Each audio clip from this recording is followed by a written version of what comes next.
सारे दोस्त अजीज़ां नूं मेरी तरफों अस्सलाम वालेकुम। अल्लाह तुहानूं सलामत रखे, वसदे रहो, आबाद रहो ते अल्लाह ताला तुहानूं ते तुहाडे प्यारिआं नूं अपने हिफ्ज़ो अमान विच रखे। मुतहद रहो, मजबूत रहो, महफूज रहो, पुरअमन रहो, पुरजोश रहो ते घड इन्हां दी लंब दिओ, घड इन्हां दे धूं देवो।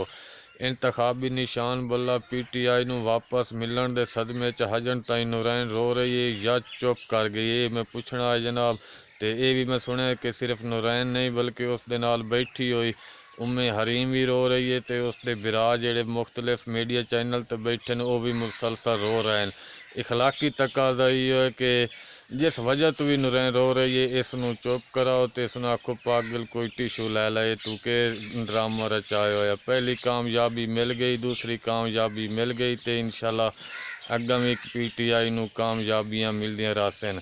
ते अल्लाह ताला तुहानूं ते तुहाडे प्यारे नूं अपने हिफ्ज़ अमान विच रखे ते इमरान खान दी उम्र दराज होवे, सलामत रहे, वसदा रहे, आबाद रहे।